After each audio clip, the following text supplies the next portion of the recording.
Qual é o grande tema das mensagens nas últimas semanas, irmãos? Como é que é o nome do tema maior? Como é que é o nome? Muito fraco, esse aí é o nome menor. Eu quero o maior agora. Qual é o tema maior? Em busca do... Agora de verdade, juntos. Em busca do verdadeiro avivamento.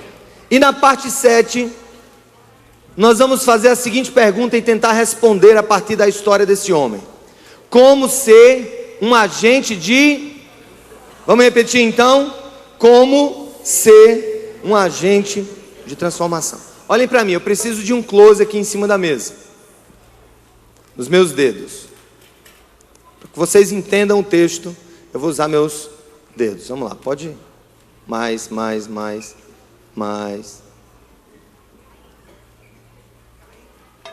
Vamos lá, aqui ó.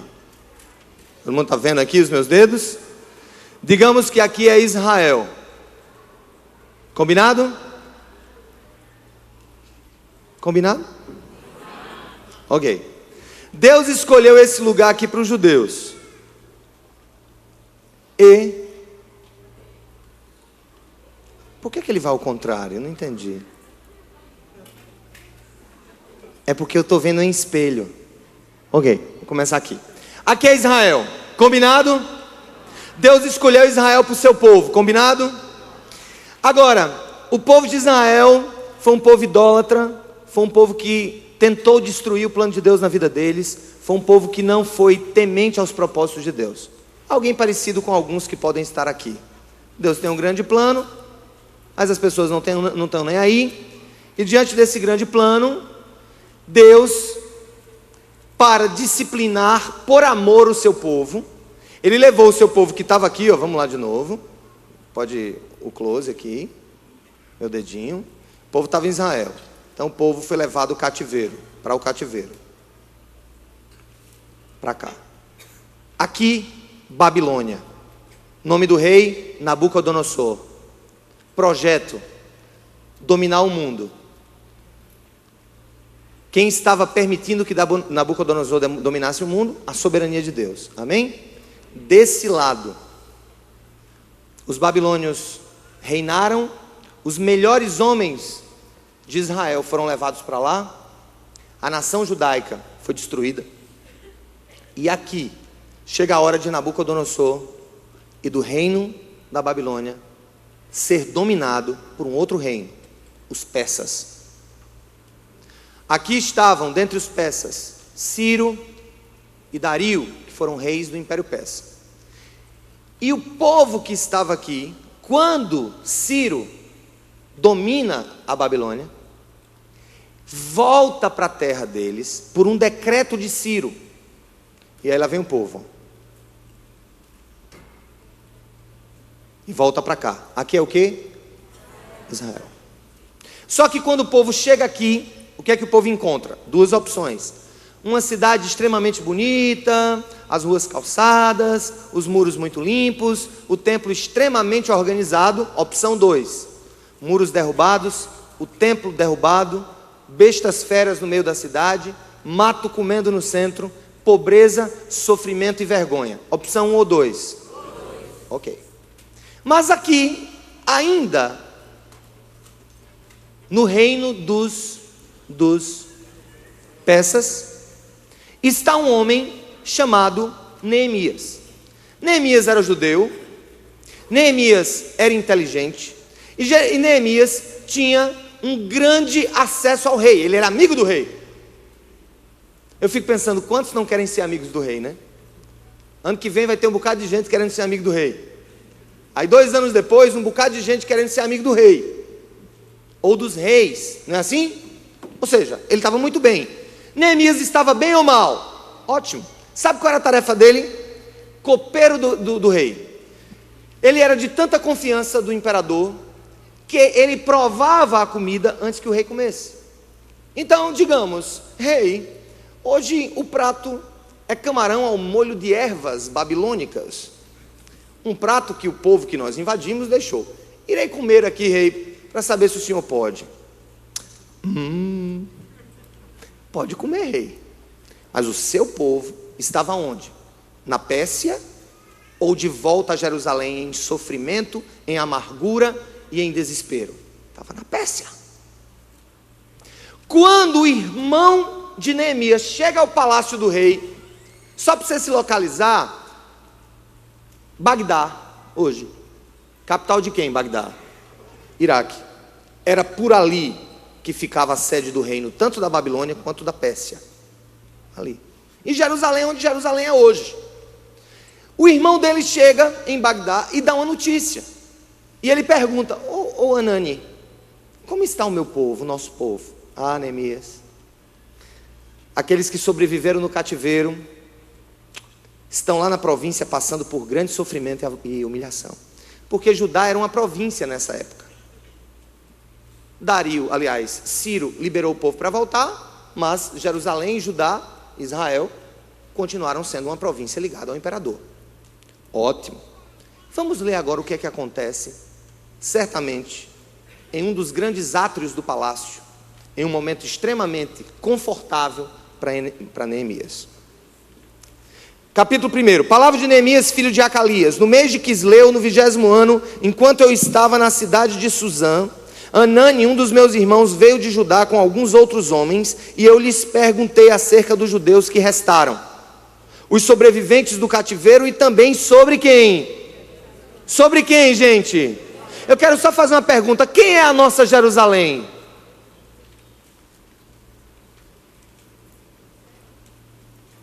Ou quem é a Jerusalém da maioria das pessoas que estão aqui? Quem é a sua Jerusalém? A minha é João Pessoa. E a sua? Campina, Recife. Quem nos visita de outras cidades hoje? Levanta a mão, por favor. Sejam bem-vindos. Quem é de João Pessoa? Quem mora aqui? Sua Jerusalém é quem? João Pessoa. Quem é de Campina Grande está aqui nos visitando hoje? Quem é a sua Jerusalém? Campina. E eles me responderam: aqueles que sobreviveram ao cativeiro estão lá na província, passam por grande sofrimento e humilhação. O muro de Jerusalém foi o quê? Derrubado. E suas portas foram destruídas pelo fogo. Quando ouvi essas coisas, sentei-me e o quê? Chorei. Passei dias lamentando-me e jejuando e orando ao Deus dos céus. Vamos repetir essa última frase.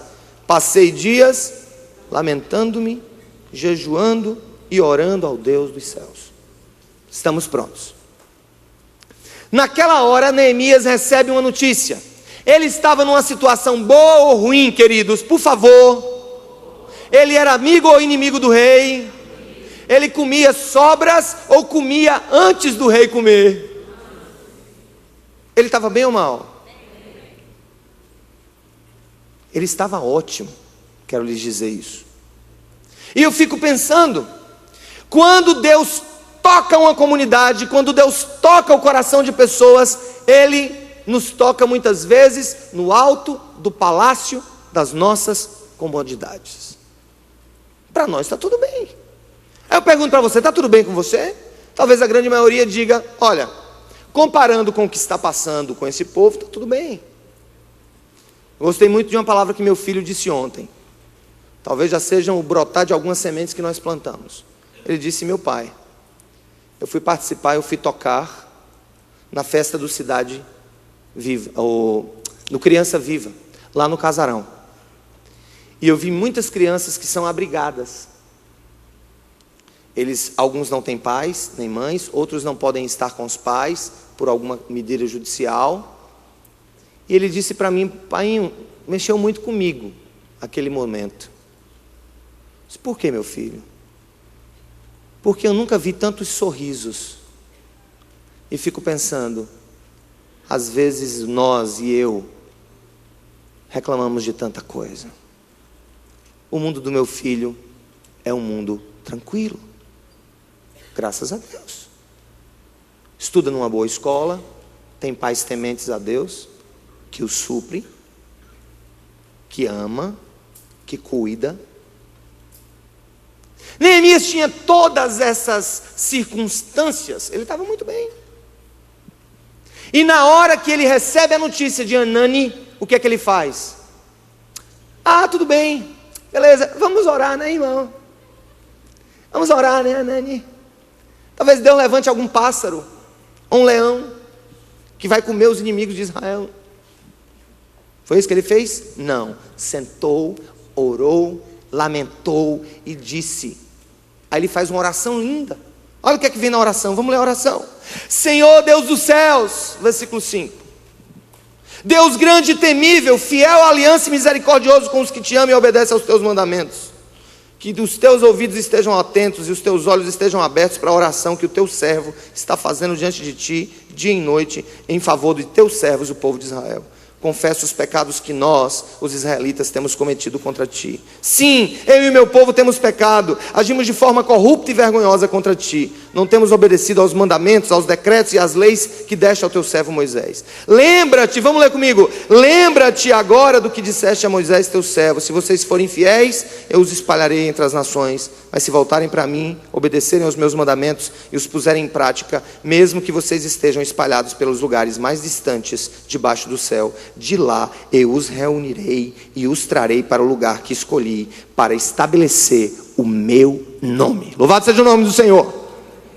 Nessa cena, o que é que nós vemos? Alguns conceitos preliminares sobre pessoas, sobre comunidades que são sim agentes de transformação. Como sermos agentes de transformação? Como sermos um Neemias? Como sermos, sabe, pelo menos um tipo, um exemplo de quem foi o nosso Senhor Jesus Cristo? Conceitos preliminares. Neemias foi um homem único, importante funcionário do Império Persa, deixou de lado a comodidade do palácio para servir ao seu povo. Deixou, são as palavras para complementar, a comodidade do palácio para servir ao seu povo. Embora vivendo uma vida de regalias e de grande prestígio, em um reino que não era o seu, encarnou o perfil de um servo para transformar as ruínas de Jerusalém em um lugar aprazível para os judeus, os seus irmãos. Em um avivamento, Deus sopra o seu vento e deseja nos usar para o que, queridos? Para grandes o que? Qual é a palavra que eu coloco aí? Para grandes o que, igreja? Isso aí você não vai revolucionar nem o seu mundinho. Para grandes o que, queridos?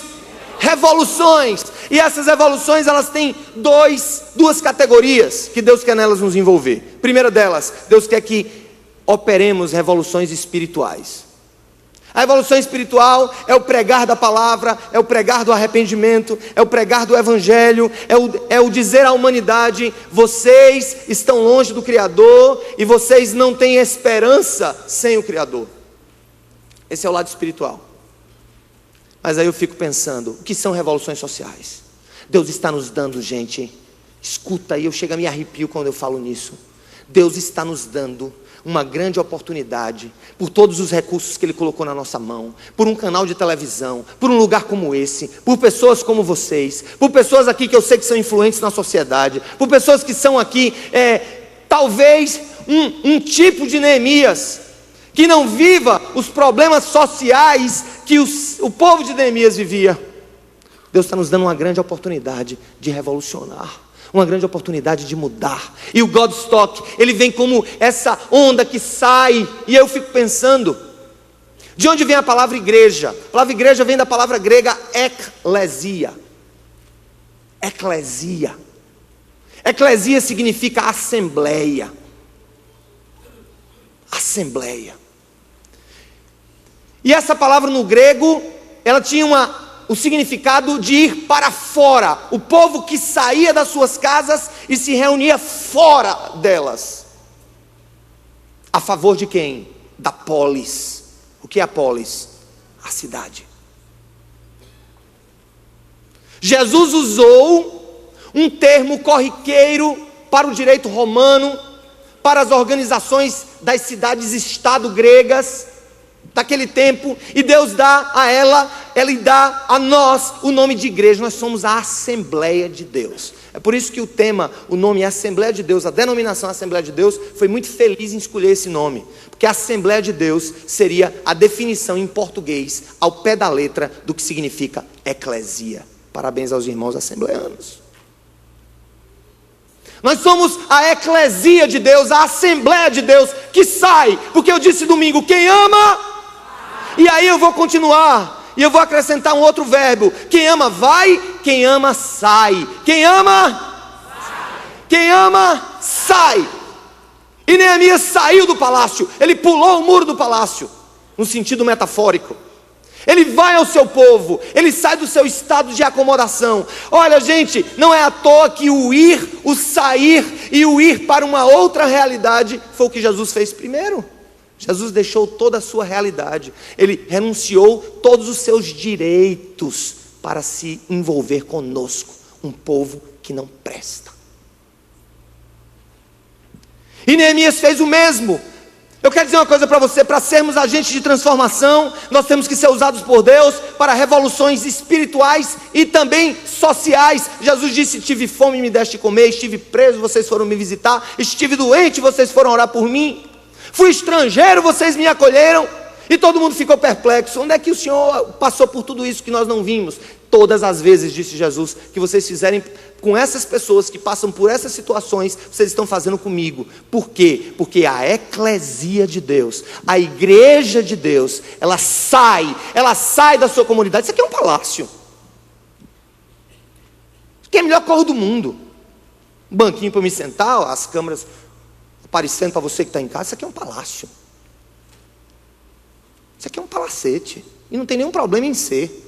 O problema é quando a minha vida está centralizada em trazer para dentro dos meus palácios pessoais aquilo que me dá comodidade, aquilo que me faz inchar sob o ponto de vista do acúmulo de riquezas, e aquilo que me afasta do verdadeiro mundo que está acontecendo do lado de fora. Neemias deixou o palácio e chegou para o rei e pediu para sair. E pediu para ir ver o seu povo e ajudar o seu povo. É isso que a gente vai acompanhar agora. Vamos lá. John Wesley, um dos grandes líderes do avivamento do século XVII, está aí no seu material, certa vez afirmou: dai-me 100 homens que nada temam, a não ser o pecado, e que nada desejam, senão a Deus, que eu abalarei o mundo. E ele abalou o mundo. John Wesley abalou a Grã-Bretanha. John Wesley, através dos avivamentos metodistas que aconteceram lá, abalaram os Estados Unidos. Por causa desse homem e das orações que ele fazia, junto com um pequeno grupo, a escravidão nos Estados Unidos foi abolida. Por causa de homens como esse, trouxeram um conceito de justiça social para a Nova Inglaterra. Por causa de homens como esse, conceitos de democracia foram plantados no coração. E olha, gente, como é bonito o fruto de um avivamento. Olhe para a Constituição americana, veja quantos séculos ela tem, pouquíssimos artigos, muito poucas emendas, e é uma Constituição que rege aquela nação, que pelo menos até algumas décadas era considerada a democracia mais justa do mundo. Escutem. Estou falando de transformação política. Nós somos a eclesia é a Assembleia de Deus. A Assembleia de Deus é a igreja que sai, é o povo que sai para discutir e para mudar os rumos da polis. E a polis é a cidade. Não é a Assembleia Legislativa que vai mudar os rumos da Paraíba, nem é o Congresso Nacional. Com pouquíssimas exceções, isso tem se tornado cada vez regra. Com pouquíssimas exceções, nós vivemos uma política que é, na realidade, uma corja de marginais. Marginais. A cada semana, nós vemos mais marginais dilapidando esse nosso país. Não esperem deles. Não esperem deles. E eu disse, gente, ame-os, respeite-os, apoiemos. Estamos aqui para apoiar Coutinho, Cássio, Maranhão, quem quer que seja, mas não queremos envolvimento com nada que cheire a política partidária, porque para mim, política, eu vou definir o que é que eu acho de política, é a arte de trair os amigos e esquecer um mês depois que eles se tornaram inimigos. Isso é o que tem sido a política no nosso país, suja, corrupta. Eu digo para quem está assistindo, e se tem político, se tem deputado, se tem vereador, governador, quem quer que seja, eu digo para você, se você se encaixa nesse padrão que eu estou dizendo, abra o seu olho, porque vem aí o dono da cidade, vai tomar conta dela, o dono do país vai tomar conta dele, o dono da nossa nação vai tomar conta dela um dia. A igreja precisa assumir esse papel com urgência. E você não precisa se candidatar para isso, não. O Godstock é um movimento social, é da sociedade civil, cansada e que também é que alimenta a corrupção. Nós temos os políticos que nós merecemos. Eles são, na realidade, eles são o eco muito claro do DNA do caráter do brasileiro. Nós temos isso que nós temos porque nós somos isso que somos. E nós, enquanto igreja, podemos sim mudar aquilo desde que saiamos dos nossos palácios.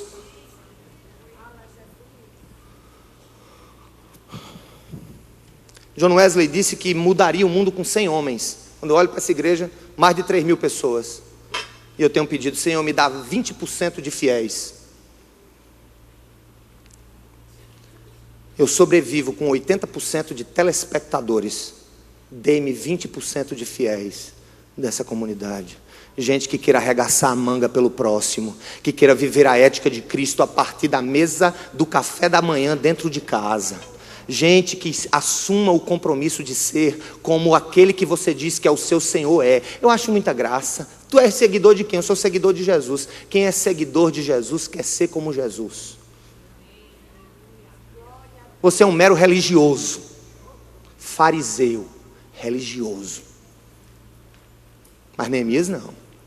Neemias chorou pelo seu povo. E é isso, gente, que eu quero que vocês entendam comigo. Vamos preencher. Oh, meu Deus, me dá tempo. Hoje foi coisa demais. Primeiro ponto: como ser um agente de transformação quando vem o avivamento? Primeiro, tenha os fatos como aliados e não como inimigos. Tenha os fatos como aliados e não como inimigos. Neemias perguntou o que estava acontecendo, sim ou não? Ele quis saber dos fatos reais, da realidade nua e crua, sim ou não? Gente, não há transformação sem a radiografia perfeita do quadro real. Como é que você vai ter um tratamento, por exemplo? Tem gente que diz: eu tenho medo de fazer exame para dar alguma coisa. Não é assim? Tenho medo de fazer o exame. Por quê? Porque tem gente que quer negar o quê? A realidade dos fatos. Fatos não são inimigos. Fatos podem ser amigos. Porque é a partir de fatos que eu construo estratégias. É a partir de fatos que eu construo intervenções. Amém, irmãos? Aí eu queria lhe desafiar a olhar para a sua casa. Quais são os fatos reais que cercam o seu casamento? Ah, eu nem pensei sobre isso, sabe? Já são 30 anos. Como é que está a vida de vocês? Quais são os fatos reais? Mãe e pai, quais são os fatos que cercam a vida do teu filho? Ah, não quero nem saber, meu menino é um menino muito bom. Quando disse assim: tem pai que é cego. Eu disse: não, meu irmão. Tem pai que é louco. Porque ele tem medo de contemplar os fatos. Tem pai que deixa o filho decidir a vida dele. E Deus vai cobrar de ti, viu? Escuta. Deus não vai cobrar de uma criança, nem de um adolescente, os erros que ela cometeu, sendo você o responsável por dizer sim ou não para ele. Não tenha os fatos como inimigos, tenha os fatos como aliados. Amém, igreja? Por que vocês estão calados? Estão com medo de mim? Eu não mordo, não. Não mordo, não. Não tenham medo de mim. Temam ao Senhor diante desses fatos. Neemias disse: o que é que está acontecendo, Anânio? Meu irmão, é o seguinte, quer ouvir mesmo? Eu quero. Desgraça, desespero, humilhação, muros derrubados, templo derrubado, fome, peste, tudo que você possa imaginar. E aí ele devia estar em pé. Isso é um princípio hermenêutico que você deve aplicar na interpretação bíblica exegética. Ele estava em pé e a Bíblia diz que ele o quê? Ele... O que é que ele diz? Ele sentou e chorou. A Bíblia diz que ele começou a chorar por Jerusalém, gente. E aí vem o nosso segundo ponto. Quem quer produzir transformação na família, na sociedade, tem que, letra B, reforce as suas inquietações. E chore pelas misérias do mundo. Chore. Ore pelas misérias do mundo. Eu coloquei no ponto anterior, na primeira bolinha da letra A. Vamos ler comigo, gente. A primeira bolinha da letra A, juntos. O primeiro grande passo para transformarmos realidades relaciona-se à nossa capacidade de enxergar os fatos com afinco e sem Medo. Nesse outro ponto, o que é que Neemias fez? Ele se inquietou, ele reforçou as suas inquietações e chorou. Neemias chorou por Jerusalém, inquietou-se profundamente e saiu à luta. Inquietou-se profundamente e saiu à luta. É isso que ele fez. É isso que ele fez. Ele inquietou-se profundamente e saiu à luta. Ele chorou pelo seu povo. Nós tivemos um momento de oração na semana retrasada que foi muito bonito. Eu saí com os presbíteros da comunidade. Nós passamos um dia de consagração e oração. Mas a gente começou a orar. Começou a pedir a Deus: Senhor, abençoa a nossa comunidade e abençoa a nossa cidade. Quando eu vi, tinha 7 homens chorando assim, e nós choramos, e nós começamos a chorar copiosamente, e nós não estávamos chorando, gente, não era pela doença do nosso filho, ainda que isso seja justo e devemos fazer isso. A gente estava chorando por João Pessoa, a gente estava chorando pelo Brasil, a gente estava chorando pela Paraíba, por sermos, sabe, uma região do país, o Nordeste, tão sofrida, por pessoas que ainda estão presas a oligarquias, ainda vivem de cabresto, uma comunidade, um estado que ainda não entendeu a dimensão da sua capacidade de transformação. E aí a gente começou a chorar: Senhor, dá olhos ao nosso povo, dá olhos à nossa cidade, dá olhos ao Nordeste. Senhor, nós não queremos nada com política, Senhor, nós não queremos um espaço em lugar nenhum, mas Senhor, nos usa na intercessão e no poder do Espírito Santo. E nós começamos a interceder e a chorar por João Pessoa, a pedir pelos governantes, a pedir pelos deputados, a pedir pelos vereadores, e a estar intercedendo pela nossa cidade. Gente, como foi bom! Eu não me lembro em nenhuma vez, nesses talvez meus 15 anos de nova vida em Cristo, de ter chorado como eu chorei por João Pessoa, chorado como eu chorei por Jerusalém, chorando, pedindo para que Deus use o Godstock como, sabe, uma pomada balsâmica a passar nas chagas da nossa cidade, uma pomada balsâmica a passar nos corações feridos, um povo que precisa conhecer o Criador, um povo que precisa entender a graça do Criador. Foi tão bonito, foi muito maravilhoso, e eu vivi isso na pele, e nós vivemos isso na pele. E Jesus, o nosso Senhor, também chorou por Jerusalém. Não foi só Neemias. Abra aí Lucas, por favor, o Evangelho de São Lucas, capítulo 19, é o penúltimo evangelho, capítulo 19, olha o que diz a palavra do Senhor, quando Jesus entra em Jerusalém para ser crucificado, é o final do seu ministério terreno, ele está se aproximando do seu Calvário. Olha o que é que diz aqui no versículo 41 do capítulo 19 do Evangelho de São Lucas. Todos chegaram? Diz assim: quando se aproximou e viu a cidade, Jesus fez o quê? Jesus o que, igreja? Chorou sobre ela e disse: se você compreendesse nesse dia, sim, você também, o que traz a paz, mas agora isso está oculto aos seus olhos, Jerusalém. Jesus chorou pela cegueira do seu povo. A gente tem que chorar pela cegueira do nosso povo, pela cegueira da igreja, pela cegueira, gente. Senhor, nós queremos chorar por tudo isso, queremos derramar lágrimas como o Senhor derramou. E olha, gente, deixa eu dizer, talvez para você a única solução seja chorar pela vida das pessoas, porque tem horas que a cegueira espiritual bate tão forte, a religiosidade toma conta do coração das pessoas, elas não entendem os propósitos de Deus para a vida delas, e a única coisa que a gente pode fazer é chorar. Mas bem-aventurados os que choram, porque serão consolados. E o consolo é a certeza de que Deus é soberano sobre todas as coisas. Ele é o dono da cidade, é o dono da polis, é o presidente da eclesia, da assembleia, o cabeça do corpo. Oh, louvado seja o nome do Senhor por isso. E aí a gente passa, terceiro ponto,